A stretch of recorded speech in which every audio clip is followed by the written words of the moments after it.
Hello everyone and welcome to Ranked Ramble Episode 1. What is Ranked Ramble? So, first off, I'm going to introduce our first opponent here. We have Chewy9 and they're on an Izzet creativity list. As for what is Ranked Ramble, it's going to be me with my videos of me playing Ranked Niv-Mizzet in Pioneer. In this video we're testing out a few of the new cards from Eldraine. We have the Restless Spire Creatureland and Up the Beanstalk because of the waves it's made in Modern. But to avoid just being robotic play-by-play like I've been doing previously with my videos, because they've essentially been playing the same deck, we just literally just sat there saying what I'm doing over and over again. We're going to have a general discussion point that I go through as we play the game, jumping back between the two. As you can see here, it's pretty obvious this is Izzet creativity. I'm playing around the potential that this could be the one-shot kill here, so what I'm doing is I'm going to cut off their card draw and hope I can get some interaction. Now, I'm holding up a Vanishing Verse for a long time here because I'm pretty sure if this is the one-shot version and they think they've got a shot with no blue mana to go for it, I can exile the worm and they pretty much can't win the game from there. However, I choose to get rid of the token just to keep things clear. They do have a Make Disappear, which makes me suspicious. They do appear to be the list. However, I start to consider what I'm doing here. Again, I use one remind. I want to dig for an answer. I find another Vanishing Verse. So my plan is I'm just going to offer the trade here. If they take it, if not, they might have something else. They have a Prismari command, so they're clearly digging for something here. And they discard a Magnum Opus, which reveals to me this is not the all-in-one deck. This is the Torrential Gearhulk Magnum Opus list that basically plays Indomitable Creativity essentially fairly. Just discards an 8-mana spell and gets to cast it for free with a Torrential Gearhulk. This one is way better for us. We can potentially grind with this one if we're lucky. As you see here, we can just take that out. We're still going to lose this turn technically because they're going to tap down our lands, make a 4/4, so it's not great, but it's not the worst. Now as we go back and forth here, I'll just say this. The goal of this series is just going to be I'm going to pick a topic and we'll discuss that in between the downs in gameplay here. For example, this one's pretty much getting away from us because we could just die to anything here. But what I'm trying to do is just thin out the board because we're basically just dead to another Magnum Opus here because they could literally just tap down our board. So I'm taking a Supreme Verdict to potentially try and survive another turn. They have a Volcanic Spike. We are dead here if they activate Den of the Bugbear, but they don't do that. They discard another Magnum Opus, swing in for 4 here, and we just die. So we got to go to our sideboard here. Yeah, they're going to kill us with a Magnum Opus, which is a very fitting and beautiful way to die. So this is a control matchup, so we just bring in basically all our control interaction. Clarion doesn't kill a 4/4, so we're going to get rid of that. And we'll decide otherwise. Now, jumping back, the first thing I wanted to talk about was the state of Explorer. I'm actually very happy with Explorer all in itself. I feel that it's pretty decent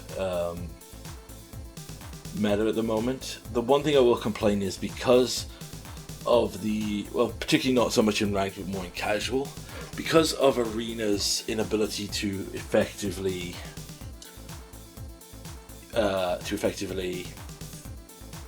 brew, that's the word I'm looking for. There's a lot of issues where you just literally go, oh, we can't brew, so we better make the best deck.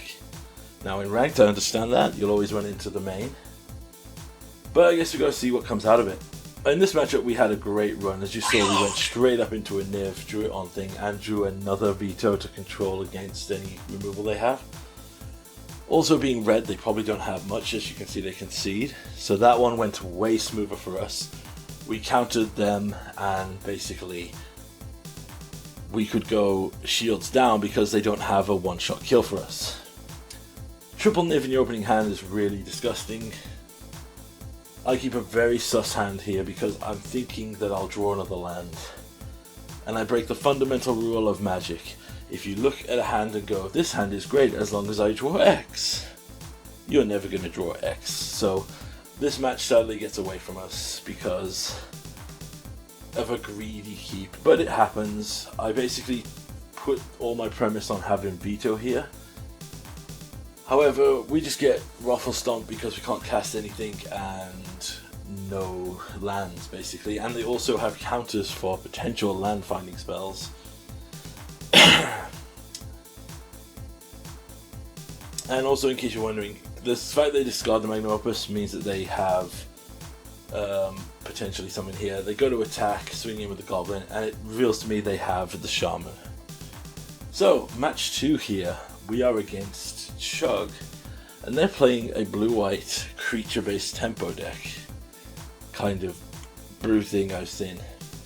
Fortunately, because I see Irrigated Farmland, I instantly think this is a control deck, so the opening of this match is really slow because I am scared to play into counters. And they also are scared of playing into removal. Excuse me. So yeah. So all in all though, Explorer is pretty fun at the moment. I desperately would love to see the introduction of Bring to Light, as I've said a million times. Fortunately, I believe that is coming with the arrival of Pioneer Masters on Arena next year. The reason I think that though is because basically Wizards announced that Tarkir will come before the end of in the next 3 months, which skips Over the Gatewatch, Battle for Zendikar, and Magic Origins. Incidentally, the set I desperately want a card from, and my favourite set, Origins, because it is where I started playing Magic. I ran out and Edgar into that counter hoping that they deploy a Fret or a Teferi or something I could sneak a Niv under the radar. So here I go for an Up the Beanstalk to just, at least if they counter my big spells now, I can draw a card. Because again, I'm still playing around this premise that I think this is a control deck. And I mean a straight up control, no creature deck. They just keep drawing with Bankbuster here, clearly looking for something. I'm going to do a basic land check here with an Assassin's Trophy and a counter check. So they clearly have some kind of interaction. They get a basic Plains, which is interesting. I'm going to put Yorion into hand here because I'm going to try and deploy that. Again, this Niv reload could be essential to us winning this game. They run out of Raven Inspector.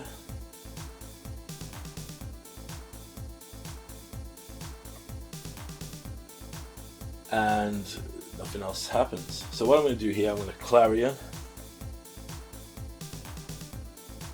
See if this can warrant a response. They have something because it's holding on here. They flash out a Spell Queller, and this is where I realize what they are. So this is great for us. So I'm going to Yorion. That draws me a card from Up the Beanstalk. Blink Up the Beanstalk and draw an additional card. As I said, this is why Up the Beanstalk was very impressive in these sets. Now that I know that they probably don't have a ton of counter magic and other stuff, they start deploying stuff. We go down to 14.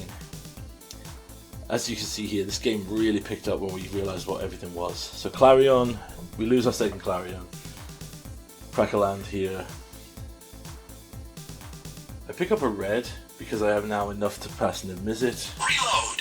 And we pick up a solid reload. We have another board wipe that can answer their spells and plenty more threats on the board. This is one thing I see a lot of people that I've watched do with Niv-Mizzet is, particularly with their creatures, they run them out thinking that a quicker clock will do the thing. It would. The real thing you got to remember is, if you're winning the race, you're winning because you have more interaction over time.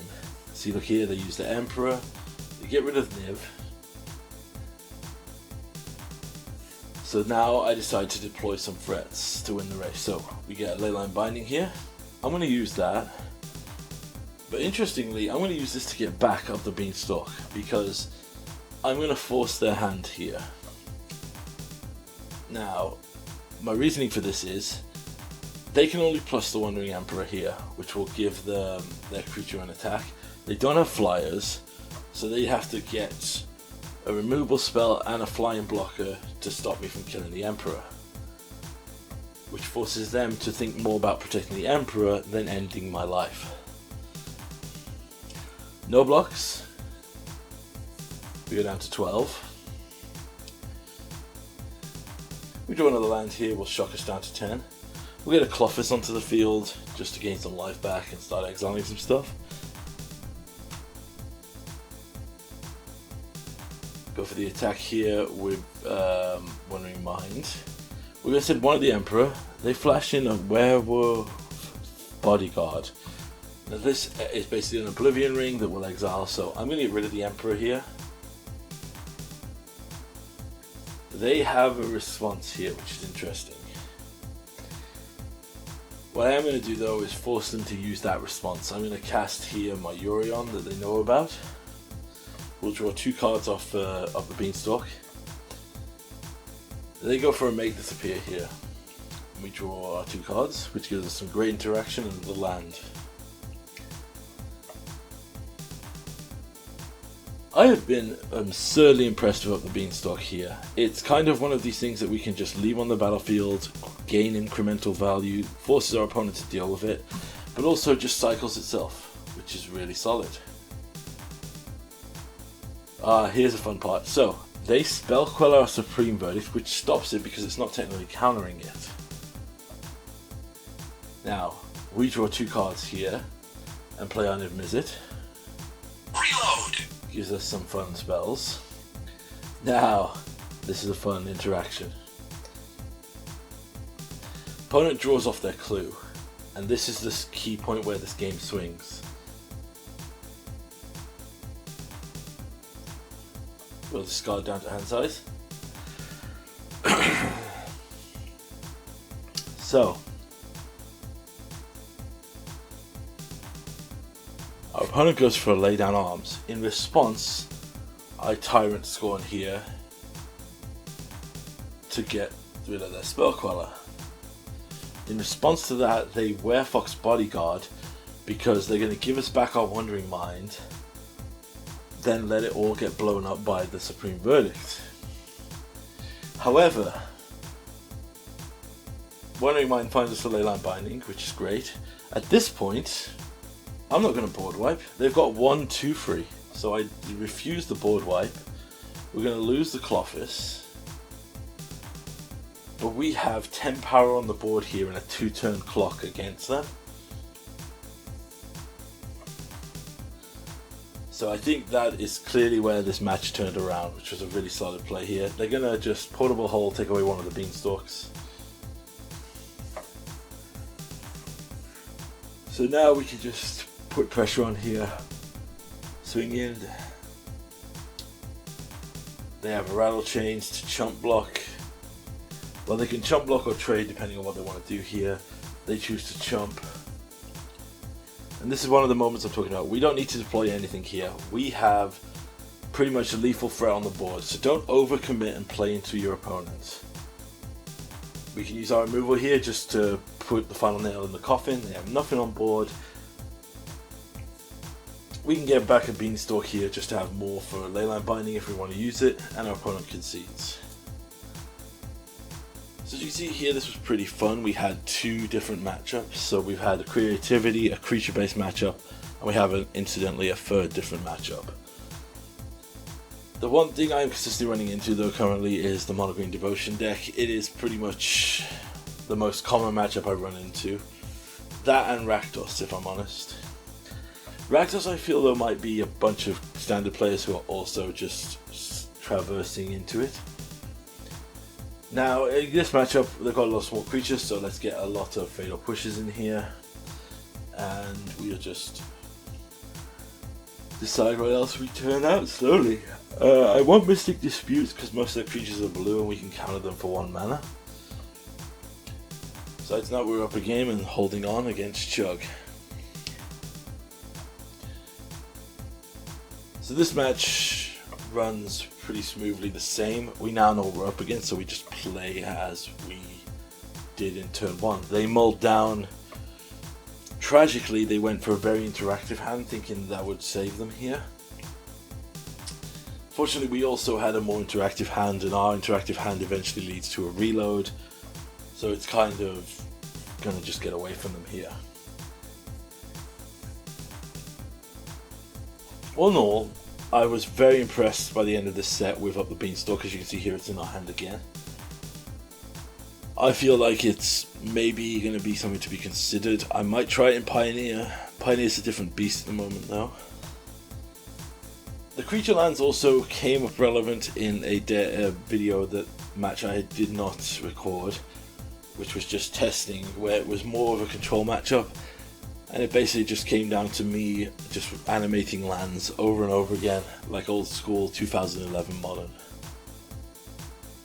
Now, as you see here, opponent makes disappear, so we Mystic Dispute then make disappear, forcing them to use their second interaction here to force us to eventually not have an answer there. However though, we can just drop a Wandering Mind here. They have a Spell Queller for that, but we have removal for the Spell Queller. They drop a Favorite Inspection. They kept a really good hand, but as you can see, they're slowly running out of gas, and we're just finding our pace bit by bit. While they have less tap here, I consider what I'm going to do. Ultimately, I'm just going to get this Wandering Mind now if I can. Wandering Mind finds us a Fable of the Mirrorbreaker, which we get down. And this one's pretty much running away from them at this point if they don't have a big payoff here. Which I don't think they do if my memory serves me correctly. Oh wait, no, they do have the tokens, they do fight on.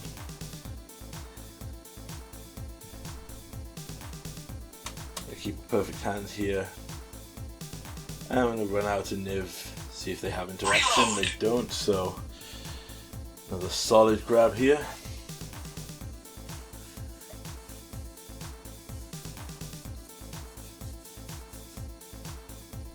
And our opponent's considering their options, but I think yes, they do concede. So all no fun. And finally we have DNT, who is on Mono Black Devotion. Really impressed with this deck. I actually really love what they do to it. We'll discuss it as we go through our first match here. We have to mulligan down to 6. We get rid of the basic, and I'm going to set up for a Growth Spiral. Assuming that we get Fortsies, which we do. They take our Fable, but that's okay because we've got 2 cantrips to draw cards. They drop another land and play Warlock class. We'll drop a land here. We gotta get to this Niv if we can, so I'm gonna hold up a Leyline Binding and a Growth Spiral, depending on what they do. They play Phyrexian Arena, so we'll draw a card. Find out the Beanstalk. We're gonna use this Leyline Binding, which was kind of me playing around the fact that I could maybe, if I'm lucky, get a land into Niv-Mizzet, but we did not, unfortunately. We did on the draw though from the Beanstalk. We go up to 4 mana and drop a Phyrexian Obliterator. I decide to use Cosmic Rebirth to grab this Fable in the end step. So I get myself a token. I'm going to discard the second Fable. Finds us a second Niv, we'll play that. Draw for Reload. Gets us a land, gets us some interaction, which is really good. Play the land here. I've played against Obliterator when it was originally a big thing in Mono Black Devotion. There's a Nick Foss, so they have a lot of mana here. They swing in for 5. I am not going to lose permanent, so I'm just going to pass. Hope they don't have some kind of fight spell. They drop a Shieldred, which is terrifying, and up their Warlock class. Liliana's, as expected. We lose 2 life to the Shieldred. Right, we flip the reflections. So this is where things are going to get crazy. We'll drop. Wandering Mind finds us another Leyline Binding. So we're going to Leyline Binding here the Shieldred to get in for an attack. We will lose 2 life off the draw from the Beanstalk. That's not on me. We put our opponent down to 10. I'm immediately going to Tyrant Scorn here because it takes away 4 devotion and turns off their Nickfoss. As you can see now, it only taps for colorless. Our opponent replays their Obliterator. They only have a colorless mana here. So we're going to show them the interaction between Wandering Mind and the reflections, and that's enough for them to concede. So you'll see it in the second villain here, but they're using Beseech the Mirror as like a 4 mana tutor. I was very impressed with it. Very good at grabbing their stuff. Excuse the cough. So I will say deck list for my list that I was playing here will be in the description below and in the initial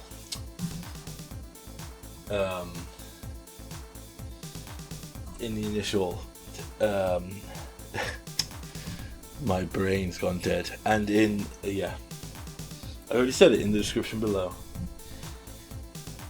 Although I think Explorer is pretty healthy right now. Now I'm initially skeptical, obviously, of the fact they're skipping my 2 favorite sets to rush out cons to support Historic. Probably because they still want to push Alchemy, even though nobody in their right mind plays Alchemy. I do dabble in Historic, as you've seen on the channel, for fun. But yeah, I feel that bringing the fetch lands will be an interesting exchange. Also, just bring to light Wizards. It would just make my life so much easier here. I'm desperately wanting to play that so much. Now, all in all, though, it's been a good thing. Now, initial subjects here, we've been mostly discussing gameplay and a little bit of what the video will be. This meta might shift depending on what the subject matter is. If it's something that's got a lot of meat to it, I might just purely discuss that and give an initial introduction to the video. I might just say literally these are the matches we're going to have and this is what we're going to discuss. But yeah, this is my plan going forward, just to break up the monotony of just saying plays a Thoughtseize, I play a land, he plays a land. Just add some variety to the initial commentary of it. So yeah, my first initial thoughts is Explorer is pretty healthy at the moment. I am looking forward to the move to Pioneer. I wish they had announced maybe Origins as well, as opposed to Tarkir.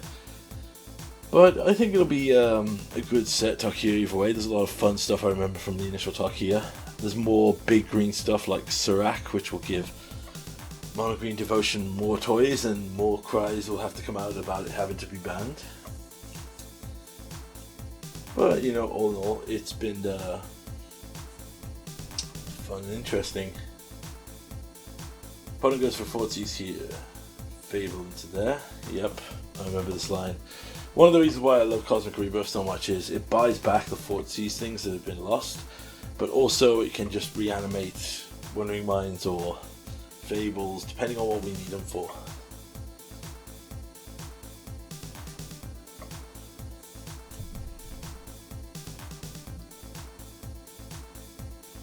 We get Leyline Bindings here, takes care of that Gifted Ether. And here we see Beseech the Mirror. It's very interesting because I forgot classes are actually enchantments, and they use that for the bargain here to get to their Phyrexian Obliterator onto the field. Unfortunately though, I realised after the match it can't get their Gary, but I suspect they were setting up for a Gary here.